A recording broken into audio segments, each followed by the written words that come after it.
आप नबी सल्लल्लाहु अलैहि वसल्लम की हदीस देते थे काफी था। इमामों का एहतराम अपनी जगह सराखों पर है भाई। किसने कहा इमाम को कुछ बोलो? इमाम को मानना है, किसने नहीं कहा? ये मानना भी अजीब उर्दू का जुमला है कारी साहब, अजीब जुमला है, मुझे समझ में नहीं आता इंडिया में। जान मानना, आप इमाम को नहीं मानते, अरे किसने कहा नहीं मानते भाई? क्या है इमाम को मानना, मुझे बताइए, इस जुमले की वजाहत कीजिए। इमाम को मानने का मतलब यह है कि अगर मैं इमाम को इमाम समझूं, आलिम समझूं, फकीह समझूं, अल्लाह वाला समझूं तो राइट, सही है, मैं मानता हूं। अगर आपका मानने का मतलब यह है कि इमाम को पकड़ के चलो, हदीस छूटे तो छूटे, नहीं, मेरे नबी सल्लल्लाहु अलैहि वसल्लम को नहीं छोड़ सकता, मोहम्मद सल्लल्लाहु अलैहि वसल्लम, हदीस छूट जाए कोई, इमाम की बात छूट जाए कोई, हदीस प्यारे नबी सल्लल्लाहु अलैहि वसल्लम की हदीस को नहीं छोड़ सकता मैं। अगर मानने का ये माना है तो गलत है। अगर मानने का ये माना कि आप उनकी इज्जत नहीं करते, एहतराम नहीं करते, तो ये बात गलत है। इज्जत करते हैं, इज्जत करते हैं, एहतराम करते हैं, कोई शक नहीं। एक मुसलमान का मुसलमान पर इज्जत और एहतराम जरूरी है। नबी वसल्लम की बेशुमार अहादीस है। क्या एक मुसलमान दूसरे मुसलमान की बेइज्जती कर सकता है? नहीं। अला इन्ना अरादकुम व अमवालकुम हरामुन बैनकुम कहुरमति यौमिकुम हाज़ा फी बलदिकुम हाज़ा, हदीस मशहूर हदीस है।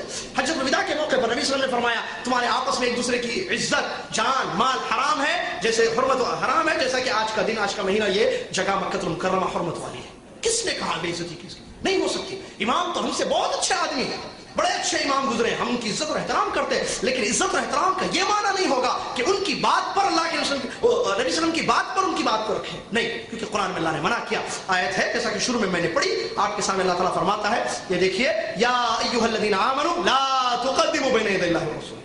अगर ईमान है मोमिनो तो अल्लाह और उसके रसूल की बात के आगे किसी और की बात को मत रखो, वरना क्या होगा? आखिर में कहता है अल्लाह ताला, अन तहबत अमालुकुम व अंतुम ला तशऊरून, पता नहीं चलेगा अमाल बर्बाद हो जाएंगे। कैसे मोहम्मद सल्लल्लाहु अलैहि वसल्लम की हदीस के आगे में किसी की बात करूं? नहीं मेरे भाई, तो ये कहना कि नहीं पकड़ कर चलो, गलत बात है। मानना इस तरीके से होगा जो मैंने वजाहत की तो ठीक है, दूसरे तरीके से मानना कि इन्हीं की बात पर, इनकी तरफ निस्बत करना और इन्हीं की बात पर अमल करना, पूरी नमाजें, पूरी इबादतें, पूरा दीन, पूरी जिंदगी इन्हीं के मुताबिक गुजारना, माफ कीजिए, ये नहीं हो सकता।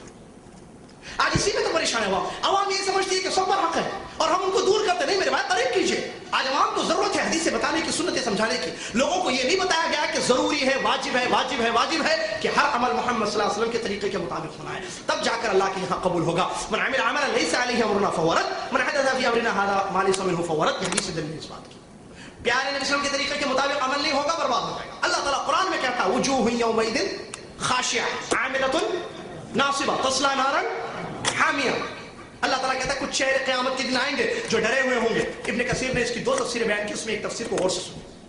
कहता है अल्लाह ताला, वुजूह यौमइदिन खाशिया, कुछ लोग क़यामत के दिन आएंगे जो डरे हुए हैं, आमिला नासिबा, जिन्होंने अमल किया, जो थक गए, नसब थकने को कहते हैं, बहुत थक कर उन्होंने अमल किया, तस्ला नारन हामिया, दहकती हुई आग में दाखिल होंगे।